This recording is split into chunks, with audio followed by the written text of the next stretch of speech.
C.U.E. The podcast you have been waiting for. 6 friends, 6 opinions, infinite laughs, all unfiltered. This is that fire podcast, believe you me. It's the almighty intellect, C.U.E. 6 ballers on the court like a 3-on-3. And my whole team is MVP. We getting buckets, catching oops, step backs, jellies and frees. Real talk, no cap, better cop out free. Put respect on a name when you talk about weed. But when you see us, you know what it's gonna be. It's the Q. What's up, everybody? This is the real PJ. What's going on? It's your boy Eddie. What's up? This is Bub. Mr. Shot. What up, Steve? And this is Bugs, and you are now on the GQ podcast, the one and only GQ podcast, C.U.E, not to be affiliated with the company or the magazine. You are now welcome to our Straight No Chaser episode, and you are rocking with the Q. All right, today we're going to dig into accountability in the Black community, how much responsibility we have to make sure that our community is what we need it to be. So how much involvement should we have in building our community? So real quick, I think the term Black community is some white people shit that they made up to make us feel like we have something. Like I've never heard of the white community. I've never heard of white leaders or any of that stuff. So when we start to talk about the accountability in the Black community, I always feel like that's just some shit that they made up to separate and make us feel like we have something when there really isn't no difference. So is that because like at that point, like there was the Black community and then like a white community, like because of like the segregation aspect? I mean, it's possible. I wasn't around then, but I never heard the term white community except for as a joke. So, I mean, it has. You wasn't around. Have you been around white people that have enough white people that might talk about their community, such as like a gated community, an affluent community, which usually references, which is like key words for white community. You know what I mean? They don't really. It excludes Black people when you think about affluent neighborhood or a gated community or those types of things. So it's not necessarily, but our responsibility, just to touch on the topic real quick, we have some accountability because just because your circumstances have you in a situation doesn't mean that you have to succumb to what your circumstances provide you. You have to make sure that you put an effort to make sure that you can get out from these. Because we have enough examples and we have enough understanding. We have technology. We have different types of resources. And there are a lot of things available for us to pull out, I think. The thing is, we got to be more positive. Like, I'm sorry, maybe that's not what I want to say. We have to show the youth more positivity. Like, when we're just to try to groom them as they get older to become men so that they can be more positive role models, because that's what the community lacks. You know what I'm saying? We need more positive role models. Everybody wants to glorify the younger kids, wants to glorify all the wrong things. We can't build off of that negative stuff, though. I mean, I think it's weird because it's easy to say like younger kids glorify all the wrong things when like our generation glorified all the wrong things. So it's like I think we have there's a generation gap that's crazy anyway. And you have one generation looking at another generation, calling them like the lost generation. You just kind of like throw them away completely. And I think that's where the problem came in at. And it's basically like the kids that came, or the generation that's after us. We were like, it's pretty much like the no beaten generation. And we just call them crazy and discard them and try to like get past them. And I think that's where a lot of that problem comes from. So that's a lack of accountability. Because if we were more disciplined and focused, and then we try to revert and try something different, but it didn't work, and now it's a byproduct of a different way of approaching the discipline. So again, like we can call them lost, but we're raised by us. I mean, not necessarily us, but some of the people before who try to change direction and ideas. So then you have to take accountability for the missteps of the people that you brought in that direction, don't you? And you know what I mean? Like that's true. So like, but like the thing is, every youth group, whether it's us, before us, or after us, or whatever, we're all looking up to somebody, the generation in front of us, ahead of us, or whatever. So if they're not collectively on some positive shit, you know what I'm saying? Like, you know, what do we have? What are we looking up to? You know what I mean? Did that make sense to you? Yeah, I think that the thing is, kids, period, regardless of what generation it is, you look up to people that you're familiar with. So if people in your community is somebody that's familiar, that invested something into you in your community. At this point, like, everyone is more focused on self and making money and taking care of their family than they're worried about the kids in the neighborhood. Nobody gives a shit about the kids in the neighborhood. It's like, I can't focus on y'all if I got this car note. I can't focus on y'all until my mortgage is paid.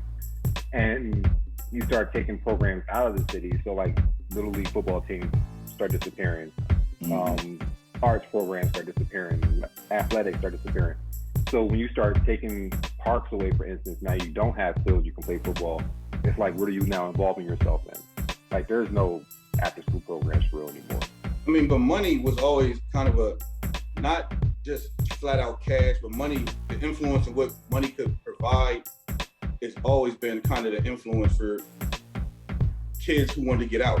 So it does, like, the image of what you want to see, if it's positive or negative, is because of what you see people have because they do to get money. Like, you know what I mean? So like, if it was dudes hustling, if it was dudes doing this, but if it's something that you can relate to, is what allows you to get into that type of thing. So there's accountability. I don't know what I'm gonna say because my head hurts. I'm sorry. Like something else. Straight up. Sorry, man. All right, how much do you think is our responsibility? Most of us have kids, right? And our responsibility is to our kids. How much do you feel is your responsibility to be a role model to someone else's child? So just to pop in on that, right? So it's like, they say it takes a village, right? To raise, you know, whatever, however that saying goes. I can't quite remember right now. It takes a village to raise a child. Right. So you got to think beyond your kids then, right? And for me, this is me, right? I raise my kids, right? I have my own children, I raise them. But if I see other little kids doing something that I see is wrong, I'm not going to hesitate to open my mouth and check them.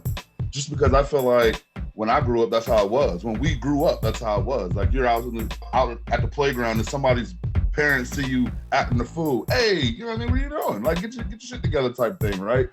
I feel like that's what it needs to be, but people tend to do this thing where it's like, oh, I'm going to mind my business. Because now they want to avoid conflict with other parents because other parents don't want you raising their kids, which, no, I just feel like that's dumb, a way of thinking it, because if I'm sitting there, like, I would never, I hope that if my kid's out in public acting a fool, somebody would check them. That's basically what I'm getting at. Like, but a lot of people aren't cool with that. And that's the problem. So people tend to just mind their business. Yeah. I mean, it's different. You went from a point when your parents knew each other. So like the adults in your community, everyone knew each other. More than likely because everyone was either from the neighborhood or they still actually communicated with each other. We don't know the people that live around us. So now you got like a stranger talking to your kids crazy. So it's not Miss such and such from down the street that you know because you grew up on that street and they've been there your entire life. It's this dude from Baltimore who just moved here last week cussing at your kids. So it's like, I'm gonna go outside, whoop this nigga's ass, you're talking to my kids crazy. And so it's different. It's like there's no relationships there where you respect someone else's opinion. So whatever you just said to my kids, and now kids even know, like, you talk crazy to me, I'm gonna go get my dad. Whereas before, it's like, don't tell my dad. Just real quick, and I know other people gotta get in. I feel what you're saying, but I also think you as the adult have to realize that you can't say certain things to that kid. You could check a kid without cussing them out, going in all crazy. You could say, hey, excuse me, young man, do you think you should be doing that? Or something like that. It's not what you say, it's how you say it. Nah. So do that again. The thing is this. Hold on, Bob. Say that again, Eddie. It's not what you say, it's how you say it? Nah, how you would say something to a kid. Oh, I get what you're going with that. Nah, go ahead. So, excuse me, young man, do you think you should be doing that? Man, shut the fuck up before I get my dad. much how it works. Yeah. So you gotta let it go there. You tried. You played your part. You think every kid's gonna react that way? Every kid. That's how you Here's the feel. thing. Yes. My kid won't act that way. I'll be We don't know damned him yet. So that's your responsibility to the community, is making sure your kid don't act like that. Get a But big enough t-shirt and say, will. my kid don't act like that. But enough will that motherfuckers ain't gonna interject. Like it's Yeah, it's like if I say something, you get smart with me, I'm gonna knock you the fuck out. And now me and your dad gonna have to fight. And then you knock on somebody's door like, get your dad. Bring your dad outside so I can beat him up. You know what I mean? Your dad in there making breakfast, not here. I come outside and fight because of you. Like, that shit's crazy as fuck. I mean, but it used to be, it didn't even matter. Like, here's the thing. You could go to the mall. Like, we used to go to the mall back in the day. And if an adult kind of checks you, you would still fall in accordance and be like, all right, you know what I mean? Like, they're spotting you doing some regular shit. Like now, like you said, that's the reaction they have. Because one, part of the relationship with the parent and the child is more friend-based than what it is than, you know what I mean, than what it was parent and child. So then the disconnect comes where like, just the normal like respect is lost. So like we can hold our own kids accountable, but I do think that we owe it in order to get out of this and get things going back in a decent direction. You have to start holding other people accountable. Like even if this is the thing, yeah, you can get temperamental, but you can also understand that they're a kid and they can talk wild, but they're a kid. You know what I mean? Like you can be like, look, because you can't say that nobody ever told you nothing either. You know what I mean? Like you can see a kid about to do some stupid shit, like, yo, hey, not know what that shit that Eddie said, but just like, yo, young man, like you're a teenager, like, yo, don't do that. They don't talk like that. Your mom and them wouldn't do that. You know what I mean? Just some shit like real quick. Because you talk to them in certain ways, they'll respond. Like, you know what I mean? So it's our part, no matter what. Just real quick, it's the generation. My fault. Just real quick, I just want to say this. I think it's the generation. I think that it starts at home, right? You have to raise your kid to be respectful to adults. That's something that we all were taught. Be respectful to other adults. But I think it's a generation. You can't tell them nothing. You talk down on them. And even with my son, I have to talk to my son differently sometimes because if I get aggressive, Eddie, then he gets this whole attitude. Then it's like we about to fight in here. So sometimes I got to calm myself and actually talk to him and not at him. You see what I'm saying? So going back to what sorry for a second. Going back to what Steve said about he doesn't believe there is such thing as a black community, right? It's just a label that was put on it. So, and if we take that idea, do you have a problem with someone outside of this so-called black community checking your child? So, I mean, like, here's the thing. I hope that if my kids is out running amok, that somebody would, even if they don't say nothing to them, like, I mean, it's weird. Like, it's a complete stranger. There's no way for that person to just let me know. But so, I mean, I guess I would hope that they would say something to them. I don't think I'm raising kids that by themselves would do some wild shit. But who knows how you get when you with your friends, and right. You might have you might have a friend who's not the best influence that. He can be like, yo, you gonna let that motherfucker talk to you like that? And then my son say some old stupid shit. Like, I have no recourse. I have no knowledge of it happening. So, but no, as far as would I be upset, like, I would hope somebody would, like, at least try. Like, do, like, say, I did my part. I said, like, yo, y'all might want to calm that shit down. Or whatever. Like, like, but yeah, I mean, and if it's something like, if it's in the neighborhood, like, please come let me know. But like, if it's just some like stranger at the mall, like, you say something to him, because like, I'd rather a strange citizen say some shit to you than a fucking strange cop, Right. So, like, I'd rather that interaction. I think, like, for me, even growing up, like, the guy that owned the little grocery store up the street, he was Chinese, and if he came back and told your parents you was cutting up in front of the store or around the store, he saw you, like, he was getting in trouble. In the same breath, like, I know my mom didn't want anybody that was not black checking her kids. So it's like, if it was a white person that came down and was like, your boy was doing such and such. I got a militant. I was saying I got a militant mom. So it's just like the response is different. Now I may still get in trouble, but I know that this ain't gonna go over well for you telling on me. Even though I was wrong, you might not want to be the one to come down here and tell her that.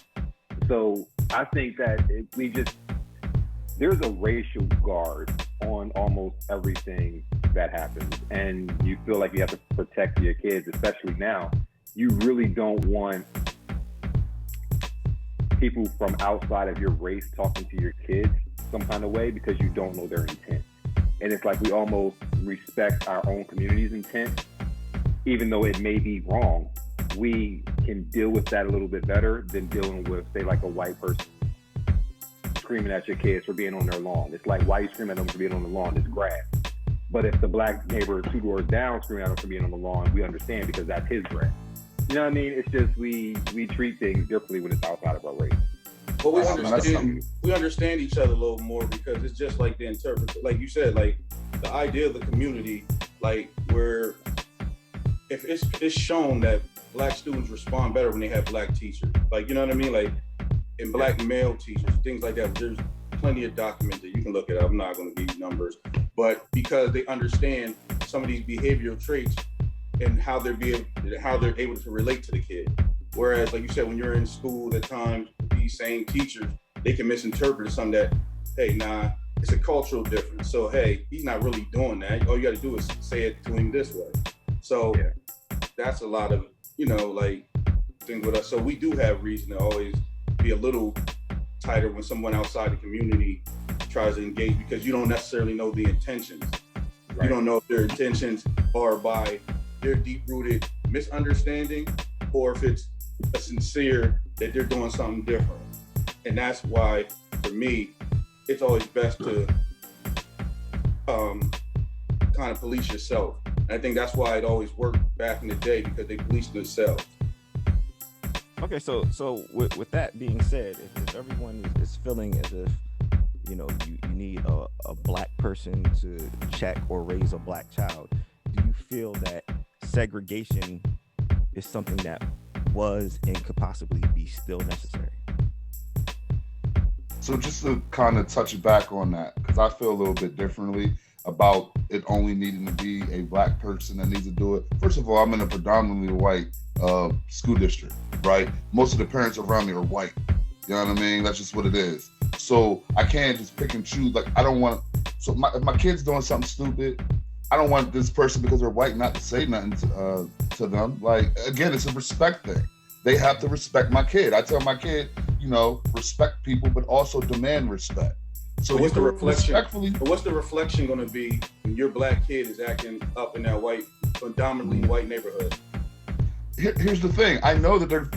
Also, another thing I tell my son, you know that they're already judging you because you're a little black boy. Like, so you got to act accordingly type thing. But still, I don't think the color matters when it comes to your kids doing stupid shit. If my son is throwing rocks at somebody's window, color doesn't matter. Tell him to stop. You know what I'm saying? I ain't there to tell him to stop. Say, hey, excuse me, maybe you shouldn't do that. You know what I mean?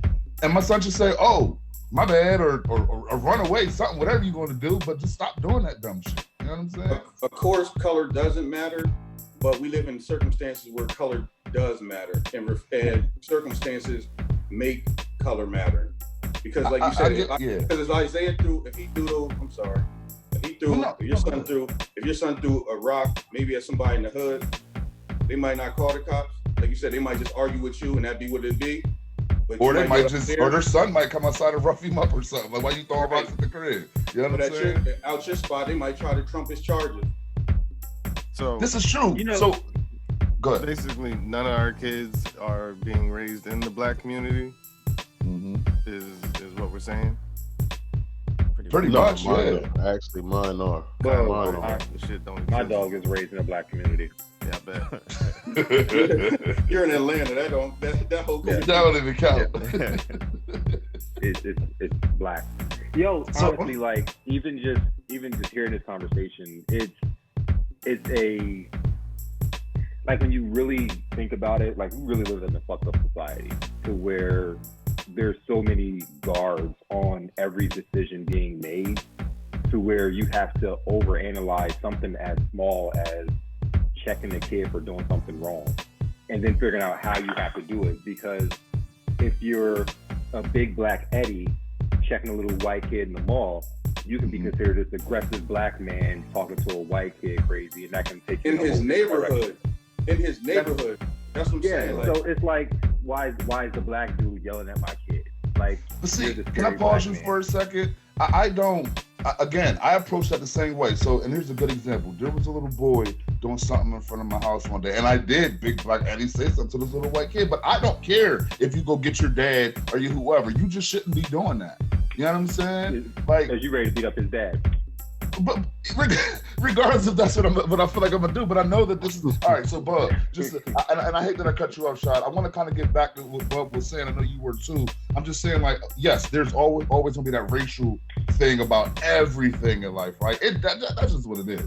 And I hate to say that color doesn't matter. That's not actually what I mean. I guess what I'm saying is shouldn't, because if your kid is just doing something stupid as fuck, it's up to that.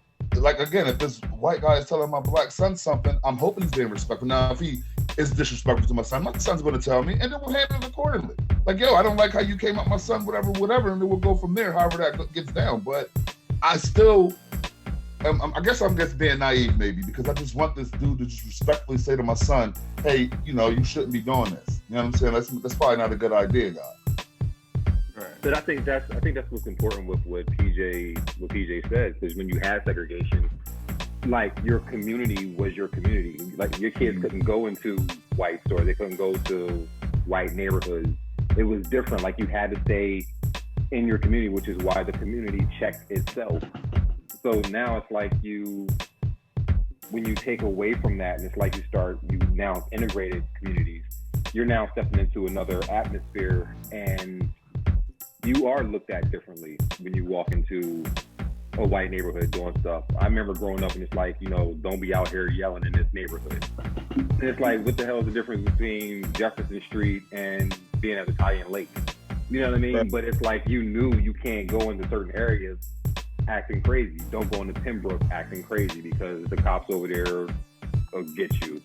You know what I mean? So it's like, it's weird, but I think segregation made you more accountable for your community because you were making sure that your community was straight. Now it's just, if you don't like it, you leave. So would you say that today segregation would be something that you would want to be a part of? The thing is this, like with segregation, like when they first separated and had segregation, every time we started building affluent things, it was destroyed. So then at this point, it was like, all right, so you can't even let us have our own shit. So we'll try to join your shit. Now you're making it difficult. So then now, even when we try to do our own shit, there's so many more temptations out there. Technology, you know what I mean? Like the money's even steeper. So I think those things deter from being like where you could really kind of just segregate yourself and just be accountable. You know what I mean? Because you can access, like, we're like Boogs in Virginia, Shots in Atlanta right now, we're having a whole conference, a conversation. Whereas, during those times, you had to sit there and let it bubble underneath it. Then you could hold each other more accountable in different things. Like, I think it's a different time. I don't think it would work as it did back then because it's those type of circumstances. Boogs, what you got to say, man? I'm gonna jump in on what you just asked about the segregation. Anytime we are our own, we were good. Like Bub said, we had our own. We were thriving. It was diminished by them. So you want to be us to be included in what you're doing. So now that we're included, they do make it hard. But at the same time, this goes way back. If you look through the history of time, everything we were doing prospered. The Black Wall Streets, the this, the that. But again, was diminished.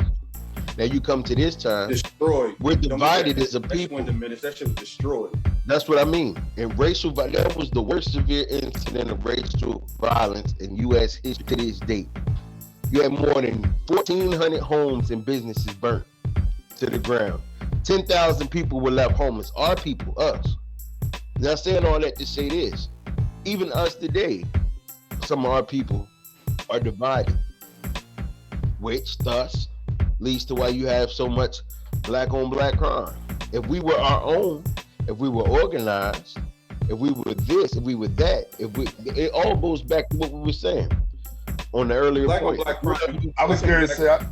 Black on black crime is a myth because white on white crime is a thing. So is Chinese on Chinese crime. You're going to commit crime. You can make That's crime. what I'm saying. Don't fall I'm into that. speaking for the community. It's a community thing. I'm speaking for the community as a community member. Going back to the first question, how much involvement should we have in building our community? This is our community. So it concerns us. I'm not looking for them to come clean up my community. I'm not looking for the outside to come and help remedy some of what's going on in my community. How much involvement should we have? 100%. But see, what I found this day is everybody wants to say what's wrong in our community, but won't do a self-examination as to what you're doing to actually impact you, your family, or those that are around you. And that's what the whole point is. The whole thing is to talk about accountability and how much we are. That's the point I'm getting at. Until we take responsibility ourselves as men, as women, as black men, as black women, then nothing to get resolved down the line. What I'm saying is this: if you're involved in your community, what are you doing? What are you doing right now in your community that is making a difference? But that's what we're asking. I know you got your sermon going on, Dr. Reverend L. Books. I was feeling it, man. I wasn't going to say shit. I just need a little organ in the background. But the thing is that at what point is accountability your responsibility if circumstances don't allow for people to understand that you can get out of these circumstances, or there's people that just want to stay in these circumstances? But you know what? Like, the thing of it is, the ones that actually want to make a difference, or the ones that actually want to get involved in the community, will. Now, what you have out there are some people that are what I like to call title people. They won't do nothing if they don't have the title. You're not a counselor, so you're not going to help nobody. You're not a therapist, so you're not going to listen to nobody's problems. You're not a doctor, so you're not going to remedy this certain situation. A responsibility is, like Eddie said earlier, he was speaking and he said, hey, young man, do you think you should be doing that? Now, I've had instances like that. And I called the young man over to me, throwing rocks at the house. Come here right quick. What's going on? What did they do to you? What happened? What do you mean, throwing rocks at that house? I mean, you was just what? Where your mom and dad at? It's how you handle the situation. Whether you think they thuggish, whether you think they're not. But see, the problem is we get judged before we even involved in the situation. Oh, he's a little young thug. No, he's a young man. You address him as such. That's an older man. You should be addressed as such. These things start in the home. But I hate to sound like a cliche when we say this goes way back. You have babies raising babies, and they see what their parents do, and they follow that example. They're out here. It's our job to help these young people turn around to the right path if we're in that community, or if we're in that neighborhood, or if I'm on that. Let me jump in real quick, because I think there's multiple problems in all of that. One, it's hard to say a community when you don't interact with the people that are in your community. So it's a whole lot easier to check somebody else's kid if you have a relationship with that family. Like, if you live on my block, I should know who's on the block with me. And to a point where if I don't check you, I can take a video on my phone of you doing what you're doing and send it to your dad and be like, yo, this little nigga out here acting fool. And it's just different. But there's no relationships anymore. I knew who all my mom's classmates were because we ran into them in grocery stores, or we ran into them when we were out, or if we were at the car watching somebody. This dude that knows my dad is now sitting at the car talking to him. So now mentally I know this motherfucker knows my dad, so if he ever sees me cutting up, he gonna tell my pop. So we don't have those relationships anymore. Our parents, our people now, period. The only way you're talking to friends or classmates is on social media. So unless you're doing something on Instagram or Facebook that your mom's friends see, and then they go and say, you can't acting up on that Facebook app. There's no relationships anymore. So it's... See, this is the thing. I'm in a different situation. Let me just touch on I'm in a different situation, though, because when you say relationships, like even my children, I'm a mentor to my children. Not just they said it out their own mouths, but not just my children, my children's friends, the ones they get in group with, the one who my daughter cheerleads with, the one who my son plays football with. You see how the right which go? I know my wife. I know some of my wife's co-workers. I know my. You see what I mean? It's a circle. But my thing is like with PJ's original question about segregation. Like I always thought the idea of segregation, God, I'm gonna get killed for this, wasn't that bad because, like you said, it also taught skill. So like when you community inside your own, you had people who taught business. You know what I mean? You had your own store, so you would learn from Mr. Leroy. Then you had mechanics. You know what I mean? Like there's a reason they took the vocational schools out of the inner city. You know what I mean? Because of the skills and what you can be able to do. But I think the problem is that even if we would try to go back to that, we couldn't. Because like I said, the social media and internet age is different now. Like, you know what I mean? Like we came through, it was dial up. You still had to get on the phone. You know what I mean? Now you look at crazy if you don't have a cell phone, a personal cell phone. You know what I mean? Like growing up, we had one phone at the house. You know what I mean? Or maybe two. But now your kids have their own individual phones. So there's so much access to everything that it can't be that way no more. You know what I mean? Even though everybody's trying to fight it, I think it would be beneficial, but I don't think it can ever go back that way. No, I mean, I don't see how that makes it harder. Like the fact that more people have ways to communicate with each other, which is the root word of community. Like I'm not sure how, like necessary. Like you don't have to like this. Like you mentioned, we're in 3 different states right now, and we are building the way that we build in a way that wasn't possible when we were kids, and wasn't even fathomable when our parents were kids. So like I'm not saying that it should necessarily be whites only stores and blacks only stores, but it's very easy to not deal, for me at least, to not deal with a white person except for when I'm getting paid to do it. Like I can do business with black people thanks to the internet in states that I wouldn't have been able to do business with them before. So there's ways to recycle the black dollar that doesn't have to be within a 12 block radius of your house and such. And so you know, it's possible. I'm not saying, like, I don't think that we should segregate, but I don't think separation is a horrible idea. But have we ever truly desegregated? That too. Well, churches and funeral homes are still the most segregated places in America. Here's my thing real quick. So in regards to PJ's question, whether or not segregation was good or bad, I'll probably fly sort of like what Steve was just saying towards that route. But my thing is with the whole segregation thing, when we were actually segregated, our community was more in tune with each other because we were all we had. You know what I'm saying? It was just us. We couldn't depend on anybody but us. And now we're at a point where we're actually segregated in our communities because we got a lot of black folks who think differently than the other half of the black folks. You know what I'm saying? That's just my money opinion. though. Like money leads people to leave from the always community. been that way though. Once the circumstances, and like you said, people have always thought different. But like I said, self-policing was there. You know what I mean? Accountability, and then you also held things certain accountable. Like Shaw grew up on a block where there was a lot of old head men who got busy and made sure that shit didn't go outside the neighborhood. Like, you know what I mean? And there's a lot of cut up. But now where somebody may be able to financially just move, you know what? I don't even feel like dealing with that. I'm gonna go move to somewhere else. You know what I mean? So I think that allows you to like lose a sense of community when financially and technology-wise, like I said, because I can still, like you said, we can relate for this. But what is the real reason that people move out though? Cause like, think about why did I move from the inner city to the suburbs? Because I would rather, I said all my life, up until maybe about mid-20s, yo, I'm living and dying here in this inner city situation. Like, this is my people, this is where I want to be at. Shit becomes unsafe. And it's because of the nonsense that's going on in the community. Why did you move? I can't answer why you moved. Why'd you move? I moved because of the bullshit that was going on within the community.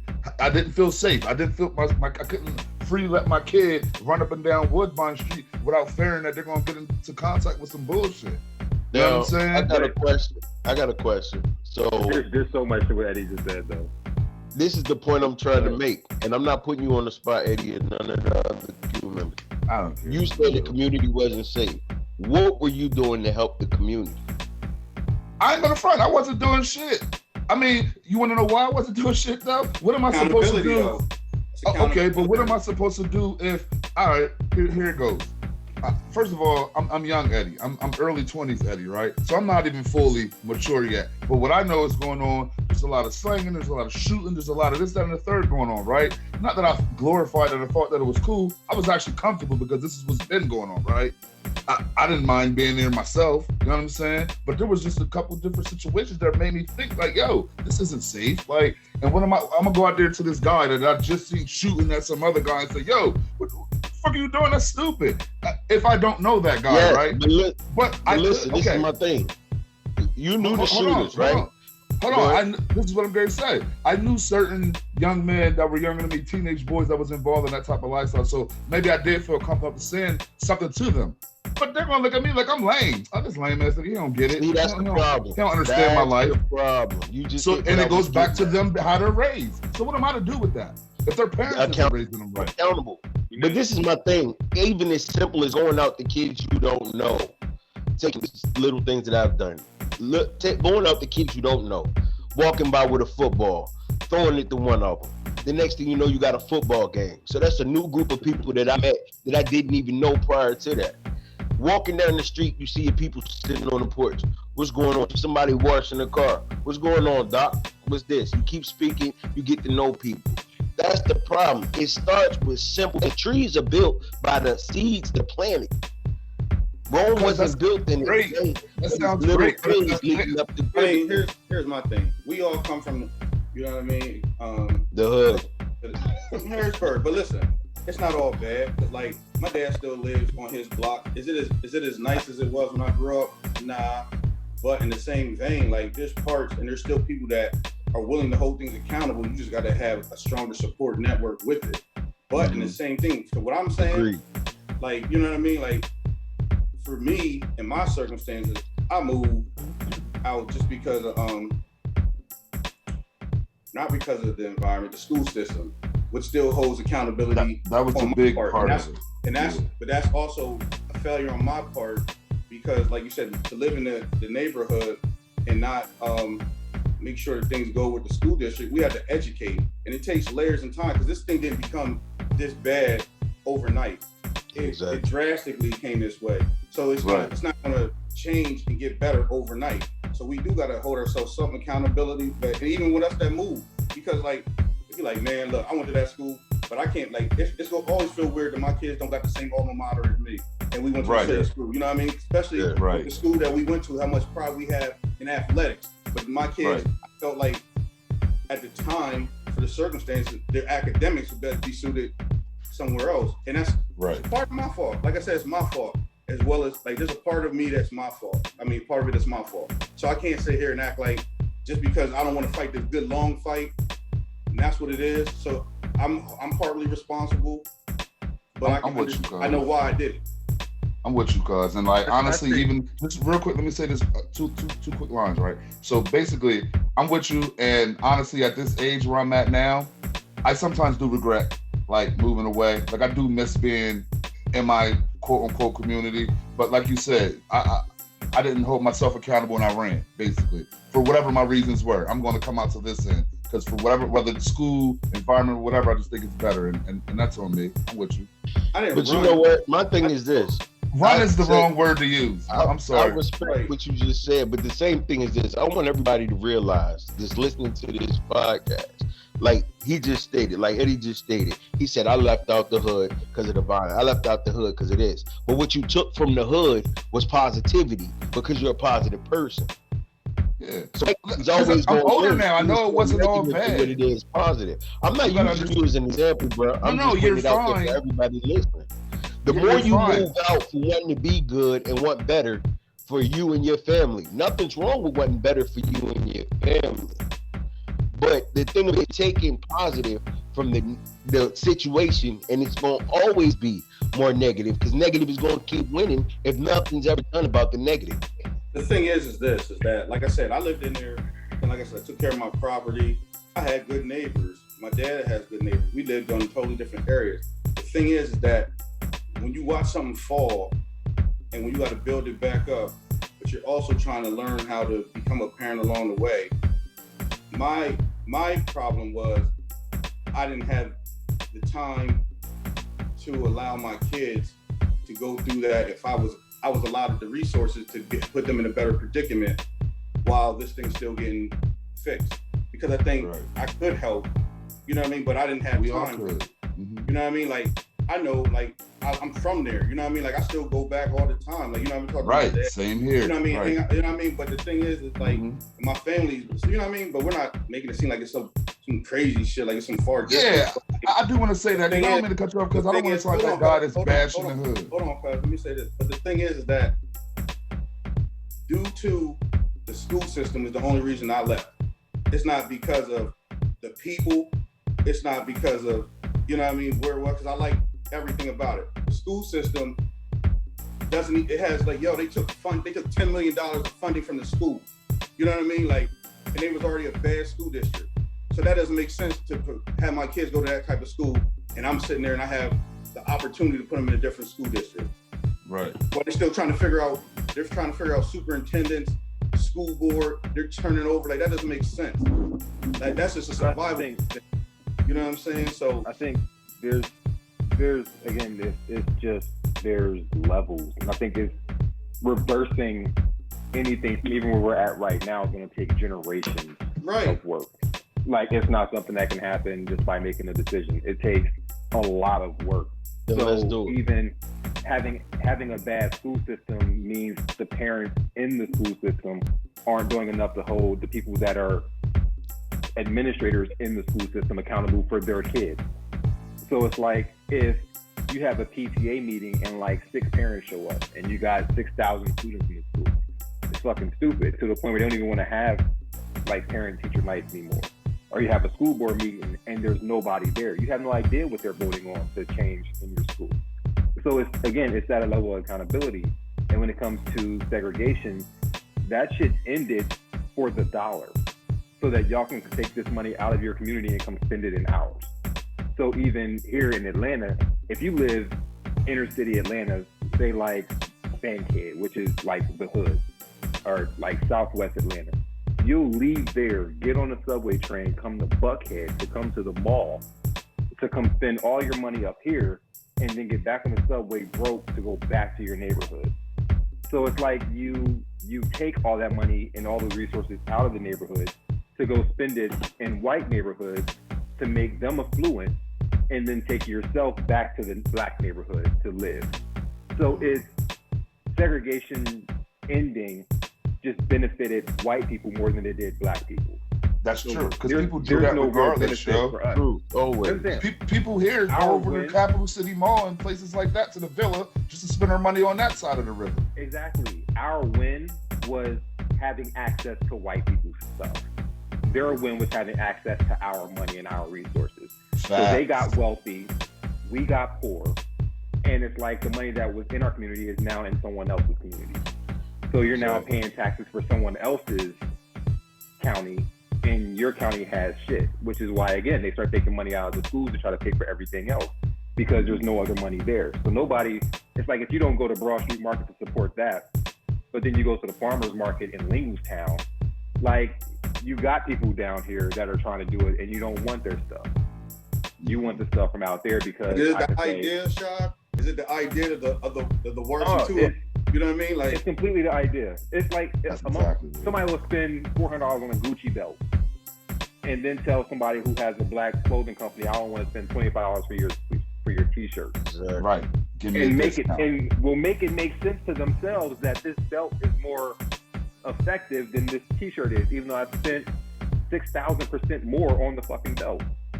And it's a belt. Nobody gives a shit if you got a Gucci belt on. Nobody cares. That's true. But it's like if you start another company of your own, nobody wants to support that because we don't know you. But the thing with the black community at times too is sometimes, this is gonna sound so crazy because I'm so pro-black. Yo, we know, for instance, like sometimes the way we take care of stuff. For instance, the McDonald's on the Uptown Shopping Center, I don't even gotta say nothing about it. It's just different than the one on Front Street. You know what I mean? Like we don't, you know what I'm saying? Like I don't even have to go into details. If you live here, you just understand that somehow in the community, it goes back to the accountability of respecting your job, doing what you want to do, and have a good reflection of yourself. And you know, like when we were going to school as kids, we had jobs, you took it serious. You know what I mean? Like now it's a whole different dynamic. Whereas you go in some of those other neighborhoods, you still get a different quality. So that still goes back to the accountability of what we do, teaching our kids even how to work and take care of. But you know what? I want to say something. I think a lot of things start with mindset. And a point that I want to hit on is 2 points I want to hit on. Let me go back. I want to backtrack to what Saj said first about the schools and the teachers and this, that, and the third accountability.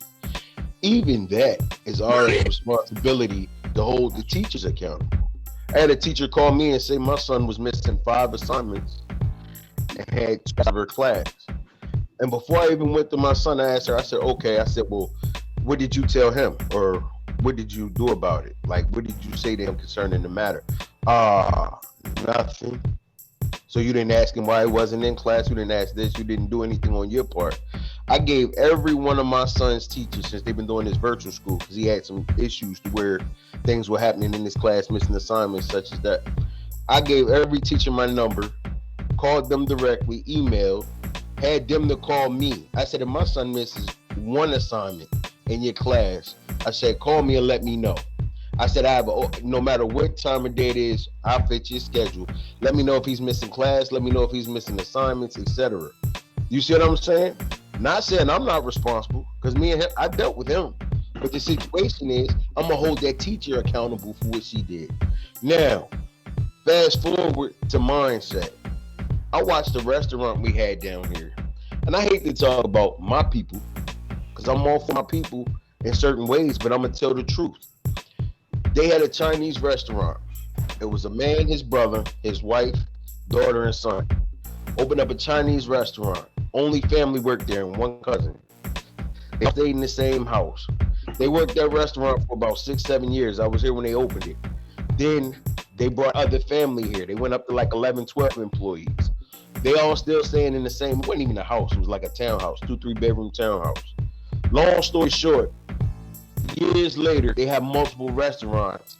They're all family owned. They did what it took. Not just family, but now they have other employees, black, white. They have other people working under them, but they started with the family. What I don't like about the mentality of some of our people is, whether I play ball real good, whether I'm an engineer, whether I'm an entrepreneur, I'll have money. I'll have my $500,000 house. I'll have my $200,000 car. I'll drive to the hood to visit my friends, my homeboys, my peoples that I call my peoples, but I won't necessarily tell you what I did to get where I am, because I don't want you on the same level as me. And that's a problem. That's a topic for a whole nother thing. We gotta get wrap this up soon. All right, so in wrapping this up, before we can finish, segregation is not something that we asked for. That was placed upon us, right? It was placed upon us, and once that was our reality, we did the best that we could. We built our communities with inside of that. At some point, it broke down, right? And then that's why a lot of us are leaving. But the people that are there still need to have that responsibility and hold themselves accountable for what's going on with inside that community.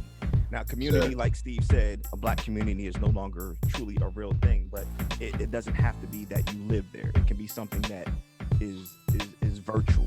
You know, it's a virtual community. We all share that same responsibility for our people. But does anybody have any final parting shots on how you feel about the responsibilities or roles that you feel like you should be taking?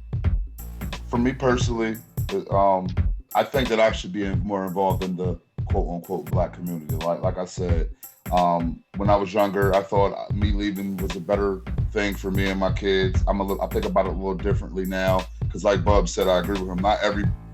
The hood's not necessarily bad. It's really some of the people make it what it is. You know what I mean? So it's just me holding myself accountable and doing the right thing as a black man and try to be a better role model for the younger black youth that actually can't leave that community. You know what I mean? Respect. I'm a representation of it. Like, you know what I mean? I come from it. So my ascension partially is a reflection of that community. So, you know, and my kids being where they are is also a thing. So yeah, there's some things I could be a little bit more accountable for, maybe as far as like time-wise, but no, I think I'm doing well because I'm taking care of mine and me, and we're all from that, and we're always gonna be a part of it. You know what I mean? So it is what it is. I'm always gonna be black in America, so I know what it's hitting for, and I'm always gonna play my part.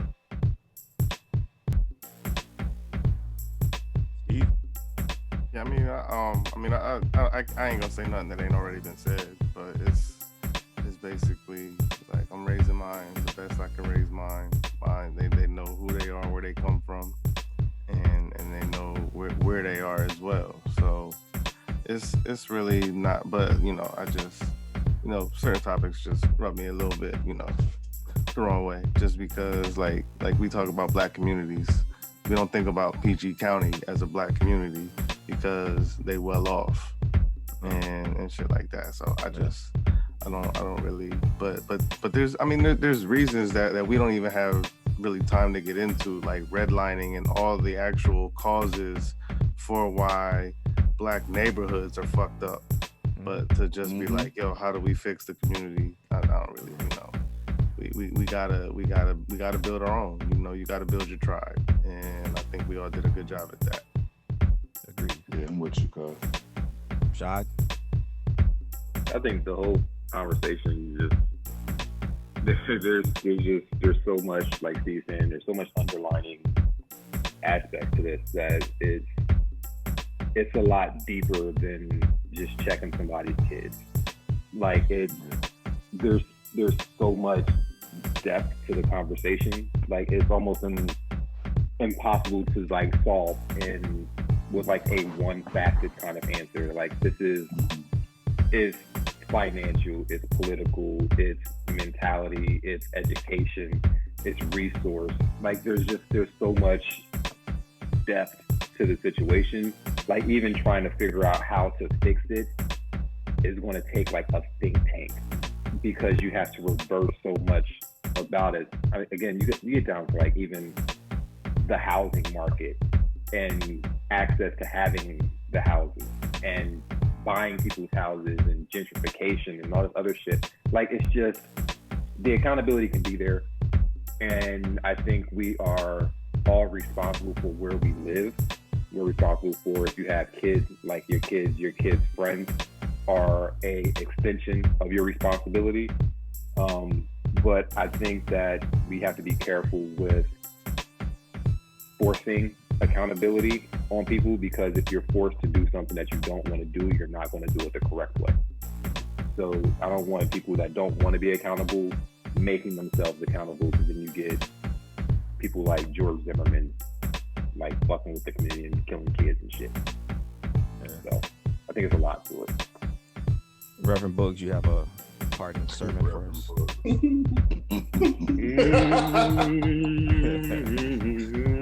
I'm gonna go with my point to ponder. I'm gonna encourage everybody that's out there listening to do a self-examination of yourself. Basically, do a self-examination of yourself. Look around, say to yourself, what can be done in my community? What can I do to help change one person, or even help one person? Not about changing people. What can I do to help one person to help my community? And I also want to pinpoint, you don't need a title to be active. You don't need a title to be active. And by all means, if you don't want any accountability in the neighborhood, that's fine as well, because I'd rather you be truthful about it than getting out there, as Shad spoke about, and being half-witted with it. Or half-assed, as we like to say. So, points to ponder, do what you can do, examine yourself, and be real with yourself. And always strive to be more of a help than a hindrance. Let me just say one more thing real quick though. It's definitely bigger like Steve and Shad both have said, though, just want to make sure like it's known, like we just briefly brushed on the surface level. So of course, this conversation is something that's deeper than we can possibly revisit at a different time where we can actually go into, like you said, the economics and things like that. But for now, it's always, when you do anything that has layers to it, you always want to attack some of the simple things first, because it's always easy to get the simple task out the way first. But you definitely want to make sure that you do your research on, like you said, the economics, the resources, and everything that they were saying in regards to that as well. And the idea, even the way it's projected, you know, like you said, like Steve said, with PG County and a lot of affluent, like Baldwin Hills, you know, there's different Black communities that are, you know, not considered Black communities that do have those things. You can look into those, but just definitely take the time to do research and understand more of yourself before you just go off of what you're told and what these things are, or what we're supposed to believe is the Black community and what's going on with us. Message. Yeah, I mean, you know, it's hard to change things that are working flawlessly by their design by just talking about the results of the design. So, you know, it's the ecosystem, and every moving part works for that part, and it's the disruption of the ecosystem is where we start running into issues, because you have so many different groups of Black people in the Black community and different mindsets and different groups.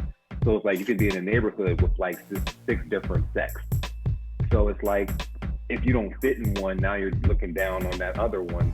And it's like, I don't fuck with that side of town because them motherfuckers are shit and this side is better, but that other side is wealthy. So I'm trying to get to that side from this side and avoid that side. It's so much to it. And we've been programmed literally to thinking that if we're not a part of this one group, then everything beneath us is beneath us, and where we're at is not good enough.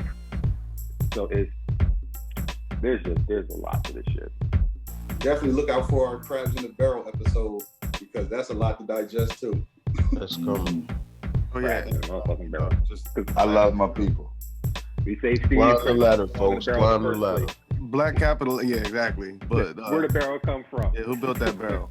But you know, capitalism ain't gonna save us. Like, even though I did talk about recycling the black dollar, like capitalism by design, that ain't gonna save us either.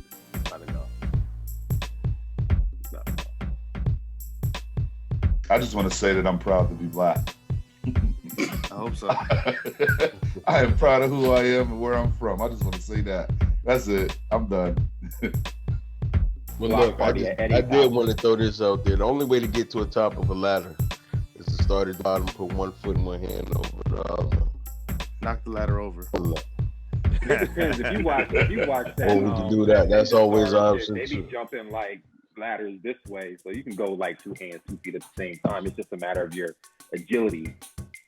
Man, Some are more athletic the than only others. way to get up the ladder. You got some skills. Now, if your knees hurt, you're gonna struggle. Your ladder climb gonna be a little bit rough. It's a little rough. Oh, shit, y'all old niggas ain't gonna make it.